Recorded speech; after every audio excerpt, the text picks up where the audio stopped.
The galactic trials were not a place for humans. Not because they were banned. No, any species was technically welcome, but because they simply didn't last. Every cycle, the finest from across the galaxy gathered on Corthal Prime to prove their dominance in the rite of continuance. Physical endurance, mental resilience, precision, clarity.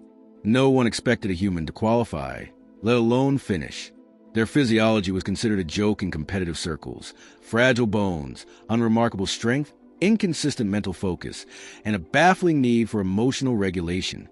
So when Dale Mercer walked onto the registration floor, silence fell. Then came the laughter. It started with Evoran Brawler, whose arms looked like compressed starship fuel rods. What's this? Earth sent a volunteer for execution. The others joined in. A Thalari, sleek and radiant, whispered just loud enough. Maybe they think this is a cultural exchange. Poor thing. The Velixian twins didn't even laugh. They just stared at him like he was a curiosity preserved in a museum, ancient, irrelevant, and out of place.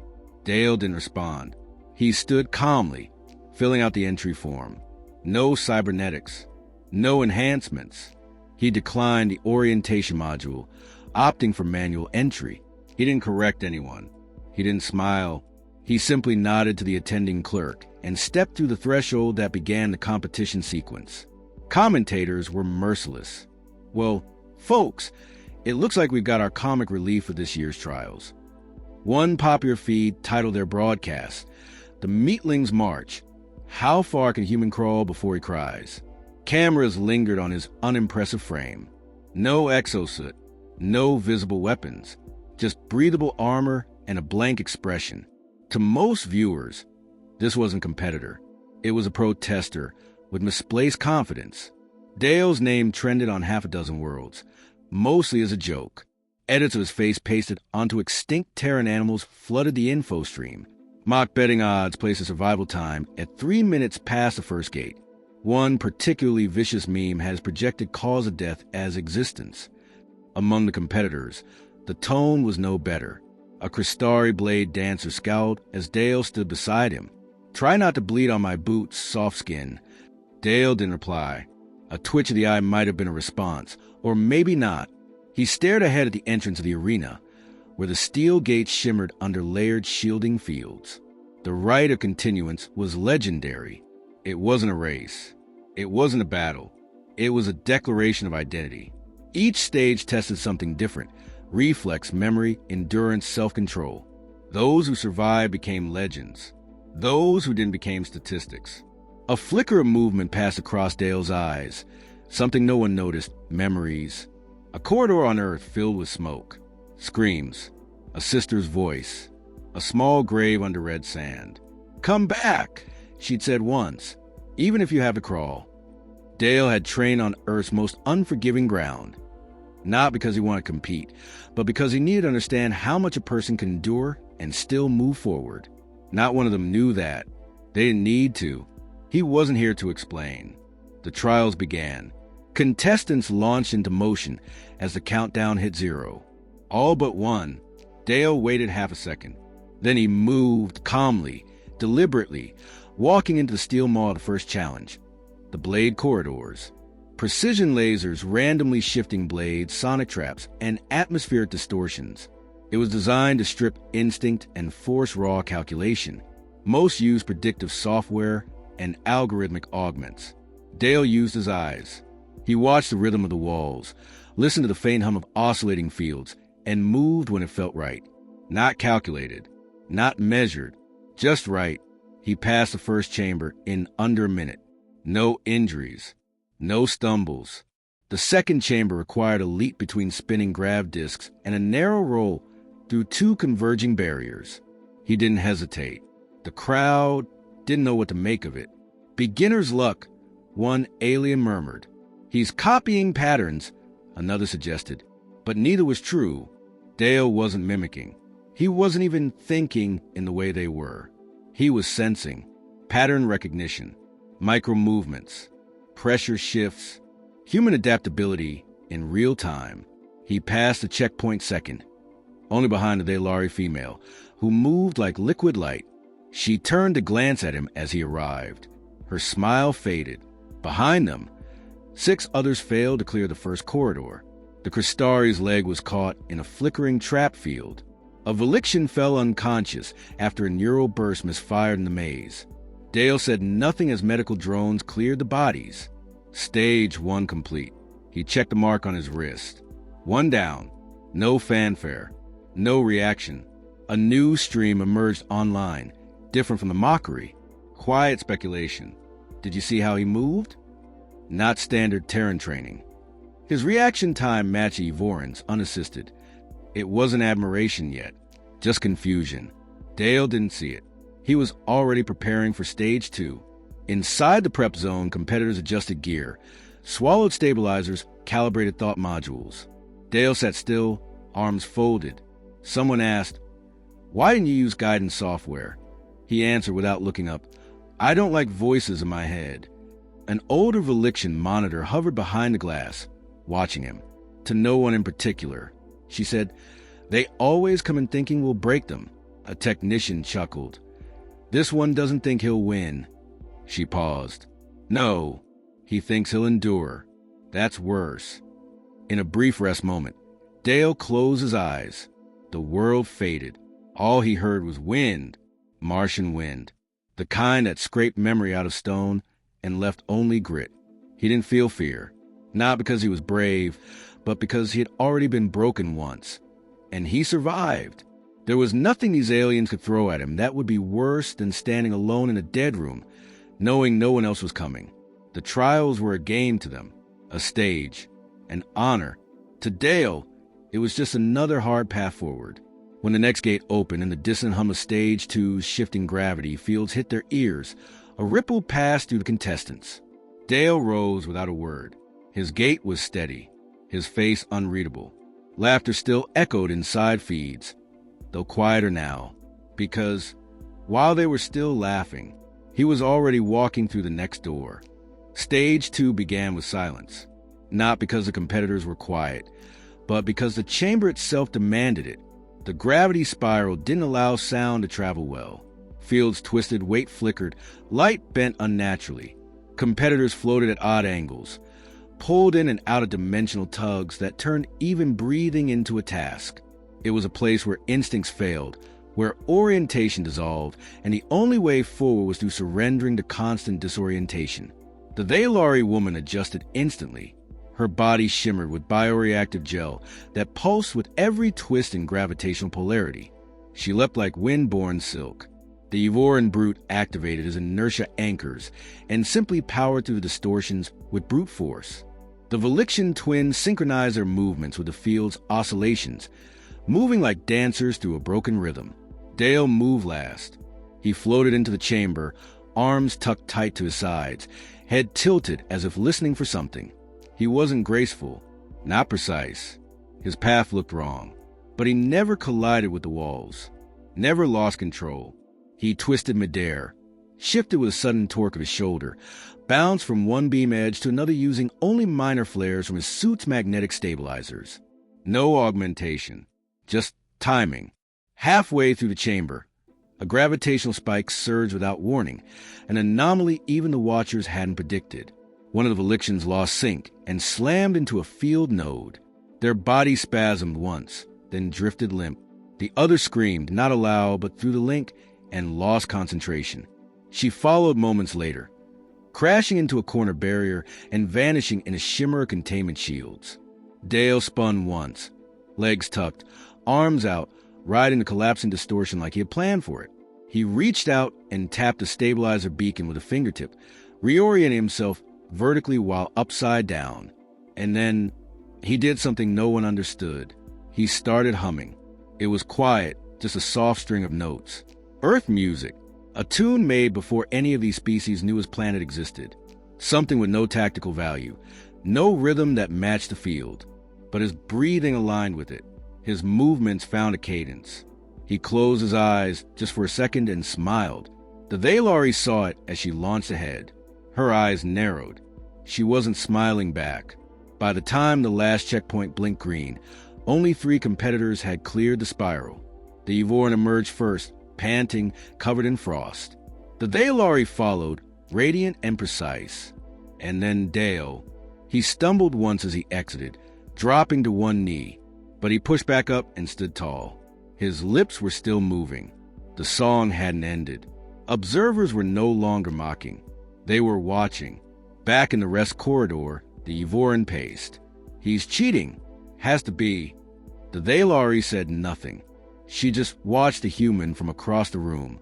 Her eyes, once amused, were now calculating. Dale leaned against the wall, letting his body go still. His heartbeat was high. His muscles trembled, but he didn't show fatigue. He didn't speak. He was memorizing the beat of his pulse, anchoring himself for what came next. The right's third stage wasn't physically demanding in the traditional sense. It was isolation. A void marched through non-space. Competitors were launched into personal capsules that simulated exposure to nothing. No light, no gravity, no sense of time. Only internal direction kept one moving toward the target zone. Any panic, any hesitation, any confusion meant drifting forever into unconsciousness or worse. The briefing was quick. Neural implants would provide orientation guidance. Each participant had limited oxygen and hydration packs. Mental strain would be the real threat. Dale declined the implant. The technicians looked at him like he was mad. Orientation loss in the field can cause permanent neural dissonance, one warned. Dale simply adjusted his suit, closed the helmet, and said, "So can being lost in grief. I'll manage." He was the only one to enter the void without a guide. Inside the capsule, he didn't panic. Not when the doors sealed. Not when the last flicker of light faded. Not when gravity ceased and his body felt like it was falling upward and sideways at once. Instead, he repeated one phrase over and over. One more step. He thought of red sand, Martian wind, the grave with his sister's name etched into metal, half covered in dust. The transport wreck that had left her buried in twisted steel and silence. She had wanted to compete. She had trained. Dale wasn't supposed to be here, but her voice still echoed. If they laugh, let them. You don't stop because of them. You stop when it's done. He spoke aloud. One more step. Not for orientation. For memory. He floated through darkness. His limbs screamed. His thirst burned. Hours passed. Or minutes. Or days. It didn't matter. At one point, he thought he saw her. Her face, lit by nothing, smiling gently. "You're almost there," she said. He didn't respond, just moved toward her. Elsewhere in the void, the Yvoran lost track of time and stopped moving. The AI override pulled his pod into safety protocols before he blacked out. The Thalari drifted too long near a gravity pocket and lost her stabilizers. Her oxygen dropped into critical. She screamed, first from rage, then desperation. Dale moved steadily, whispering stories to the dark. Earth stories. Shackleton crossing frozen waters. Soldiers marching through forests on broken feet. Survivors in bunkers, waiting out storms that erase cities. He wasn't the fastest, but he arrived. He crawled out of the void chamber with dry lips, cracked hands, and bloodshot eyes. The medics rushed toward him. He waved them off. Then he turned back. The Thalari lay crumpled behind him. Not dead, not conscious. Her chest rose shallowly. Dale lifted her, without a word, carried her through the exit gate, laid her gently on the med bench, and walked away. The staff didn't speak. They just watched. 2 competitors remained, and the human was still standing.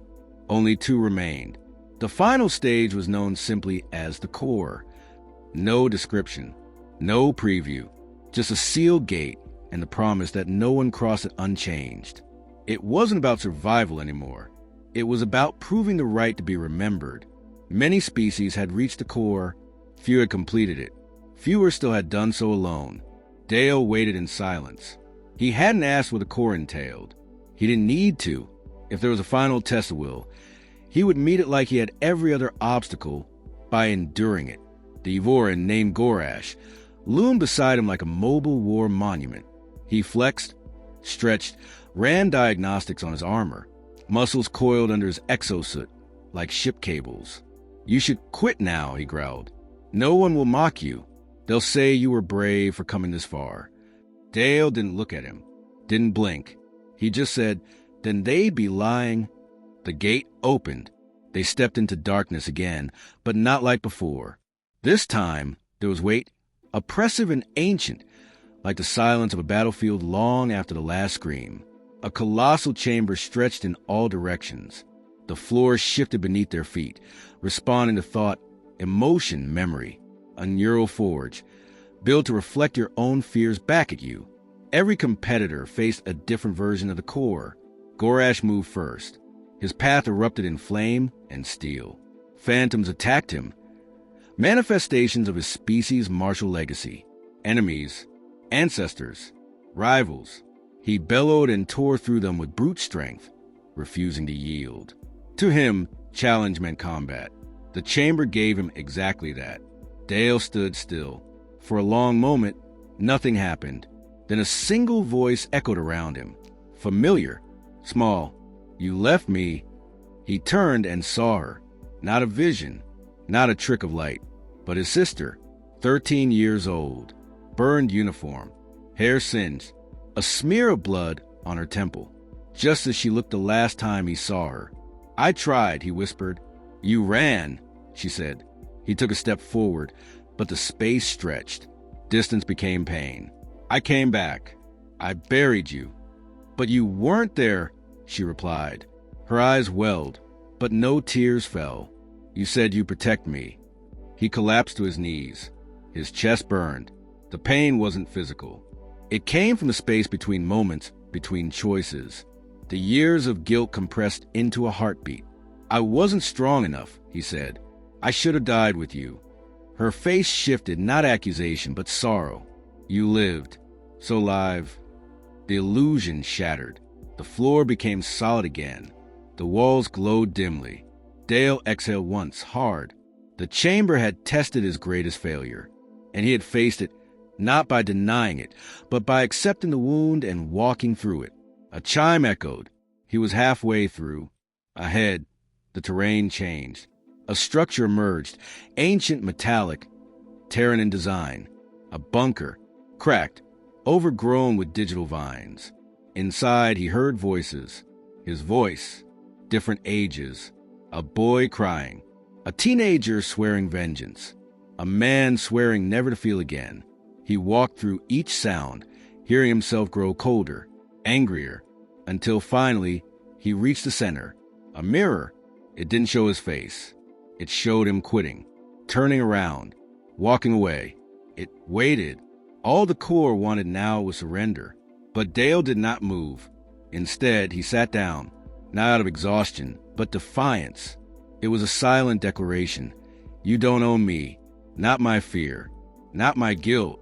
I walk forward not because I'm unbroken, but because I choose to move anyway." The mirror cracked. The path opened. On the far end, Gorash emerged, wounded but alive, dragging a bleeding arm and snarling curses at the phantom enemies still fading from his mind. He reached the platform first. Victory by seconds. And then Dale stepped through. No grand entrance. No celebration. He just arrived. A final test awaited. 2 competitors. 1 victor. No ties. The chamber reformed. A single platform rose between them. At its center, a beacon. Whoever reached it first would be the champion of the trials. Gorash didn't wait. He charged. Dale walked. The brute crossed half the distance in seconds, but the closer he got, the more resistance met him. The beacon pulsed with force fields calibrated to intent. Rage was met with chaos. Violence fed the maze. Every blow Gorash delivered was returned threefold. Dale kept walking. He wasn't the fastest. He wasn't the strongest. But each step forward calmed the storm. The beacon dimmed. The field flickered. The defenses slowed. At 20 paces, Gorash screamed in frustration, punching the platform with a blast that sent shockwaves outward. Dale stumbled, but didn't fall. At 10 paces, Gorash lunged one last time. Dale didn't run, didn't flinch. He sidestepped. Gorash hit the beacon and was repelled. The force knocked him unconscious. Dale reached out, touched it. The chamber went still. A light surged through the walls. His hand remained steady. No alarms, no rejection, no challenge, acceptance. The trials were over. The human had won. Outside the chamber, silence gripped the spectators. No one moved. No one spoke. On 1,000 worlds, feeds paused. Memes vanished. Laughter died. Because what they saw wasn't a miracle. It was a decision. A man without augmentation. Without strength beyond average. Without cosmic destiny. He just refused to stop. There was no applause. Not because Dale's victory wasn't seen, but because no one knew how to react. No species had prepared for this outcome. The human hadn't been invited to win. He had been invited to amuse, to fail gallantly, to serve as a cautionary tale about reaching beyond one species. Instead, he had torn through centuries of assumptions with quiet footsteps and bloody knuckles. The right overseers reviewed the data. No errors, no anomalies. Every protocol had been followed, every condition met. He had passed each stage, not with dominance, but with discipline, not with overwhelming power, but with something rarer, resolve. The verdict was final. Dale Marin of Earth was declared the champion of the trials. The moment the announcement spread, networks scrambled to adjust their coverage. The same commentators who had chuckled at his introduction now stumbled over words, grasping for spin. A surprising display of resilience. Perhaps humanity isn't as primitive as we assumed. An admirable outlier. But across the systems, the reaction was visceral. Some species were outraged. The Evoran Senate issued a protest, claiming the beacon's empathy matrix favored passivity. The Valari Council demanded a recalibration of the Void algorithms. Others remained silent, wary of speaking before understanding what exactly had happened. But the common people, soldiers, workers, outcasts, wanderers, they understood. They didn't see a fluke. They saw themselves. They saw struggle. Dale didn't attend the ceremony. The rites demanded it, but he declined, politely, firmly. Instead, he stood alone at the observation deck, watching the stars well overhead. When asked why, he answered simply, "I didn't come here to celebrate. I came to finish what she started." There was no need to ask who he meant. In the aftermath, reporters hunted for interviews. They didn't find many. Dale wasn't a hero in the traditional sense. He wasn't charismatic. He wasn't bitter. He spoke when necessary, and when he did, he told the truth. He told them about his sister, about the accident, about the years of doubt and grief and training with no recognition. He didn't romanticize it. He didn't wrap it in glory. He spoke like someone who had been to the edge and come back with nothing but his name intact. And that was enough. The HFY forums exploded. Not the official ones, the Blackstream ones, where humans posted from bunkers and orbital rigs and dust-choked domes. The ones who didn't get featured on the Earth Unity broadcasts. They wrote long posts about Dale, about how the galaxy had tried to laugh at them again and failed. How one quiet man had dragged their banner up the mountain and planted in stone. Memes were born. Dale it became shorthand for doing the impossible with no flair and no mercy. Soldiers scratched it into their gear. Mechanics painted it on hulls.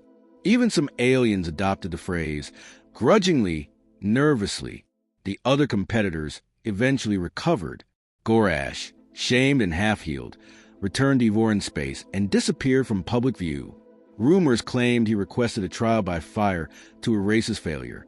The Valari woman, Selenari, did not vanish. She gave one interview. Her words were brief. "I did not lose to weakness. I lost to endurance." There's honor in that. For a species known for pride, it was a seismic admission. And Dale? He didn't vanish, but he didn't promote himself either. The trials had always been the end for him. The last promise to a sister buried far from home. When asked what he would do next, he said, "Rest." And he did. But humanity did not. The floodgates were open. Now that one had passed the rite, others followed. Not many succeeded. The trials were still brutal. But more humans tried. Some made it halfway. Some failed in the first stage. One or two reached the final step and collapsed within sight of the beacon. But they weren't laughed at anymore, because everyone remembered the first. They remembered the man who hummed in the spiral, who whispered stories in the void, who faced his past without blinking, and walked forward when no one expected him to rise. The Galactic Councils convened an emergency summit to discuss Earth's new role in the larger structure. Previously, humanity had been a minor player, too new, too unpredictable. Now, they were a proven force, not for war, but for will. New trade offers appeared, military pacts, research alliances, all aimed at the Terran systems, all worded with more respect than before. And still, Dale remained silent, until the anniversary. 1 year after the trials, a small station on the rim of Thray space picked up an unscheduled broadcast. No visuals, just a voice. His voice. He said only one thing. If you're still laughing, keep watching. Then silence. It was never explained. But across the galaxy, somewhere deep in every species' cultural memory, the story settled. It wasn't about dominance, or conquest, or proving humans were the strongest. It was about something colder, sharper, more enduring. They had sent a man to entertain them with failure. Instead, he broke their record, and never asked for applause,